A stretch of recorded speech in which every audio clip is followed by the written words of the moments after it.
खूप दिवसापासून मला लाल भोपळ्याची भाजी खायची होती, पण ती कुठं भेटतच नव्हती. आणि आज काय झालं, मार्केटमध्ये गेल्या गेलं दिसलं की हो समोर. मग ठरवलं आज घ्यायचं आणि तीच भाजी करायची. मग भोपळा घेतला आणि मग त्याच्यावरचा सर्व साल काढून घेतला. आणि साल काढायलाच पाहिजे, त्याशिवाय भाजी शिजणार कशी. आणि साल काढल्यानंतर मग असे बारीक फोडी करून घेऊन कढईमध्ये टाकून भरपूर सारं तेल घालून मग त्याला मस्तपैकी असं भाजून घेतलं.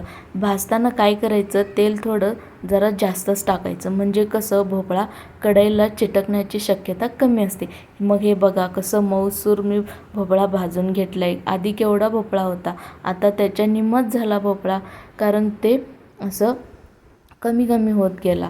मग काय करायचं, त्या कढई घ्यायचं, कढईमध्ये तेल टाकायचं आणि तेल तापलं की त्यामध्ये टाकायचं की मोहरी, आपलं हिंग. आणि हिंग टाकल्यानंतर त्यामध्ये टाकायचं हा पांढरा तीळ. हे टाकायचं म्हणजे मला भीतीच वाटतं, तेलात टाकलं की हे उड्याच मारायला चालू करतं. तुमच्यासोबत पण असंच होतं का, हे मला कमेंटमध्ये नक्की सांगा. मग काय करायचं, आलं आपलं कढीपत्ता टाकल्यानंतर टाकायचं आहे भरपूर सारं लसूण चवीसाठी. लसूण टाकल्यानंतर आपल्याला त्यामध्ये टाकायचे आता सर्व मसाले. मग आलं आपलं लाल तिखट, धनपूड, जिरपूड, हळदपूड व थोडासा गरम मसाला.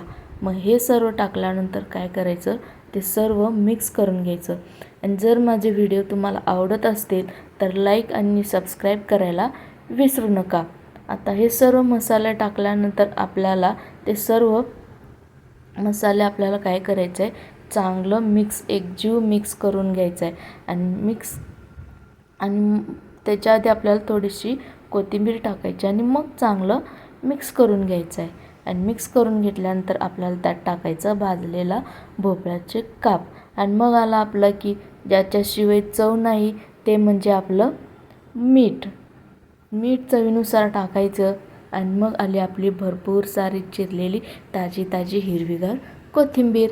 आणि कोथिंबीर टाकल्यानंतर आपल्याला ते चांगलं मिक्स करून घ्यायचं आहे. असं त्या भोपळ्याचं काप सगळं असं मिक्स कोटिंग होईपर्यंत त्याला मिक्स करून घ्यायचं आहे. आणि मग टाकायचं आहे त्यामध्ये आपल्याला गरम पाणी. गरम पाणी ह्यासाठी टाकायचं की भाजीला चांगला कट यावा, यासाठी गरम पाणी टाकायचं. आणि गरम पाणी टाकल्यानंतर मग काय करायचं, त्याला चांगलं मिक्स करून घ्यायचं. आणि मिक्स केल्यानंतर त्याला टोपण झाकून 1-5 मिनटं शिजवून घ्यायचं. मग मैत्रिणींनो, हा आवडला ना माझं आजचं लाल भोपळ्याच्या भाजीची रेसिपी, नक्की सांगा मला कमेंटमध्ये. थँक्यू.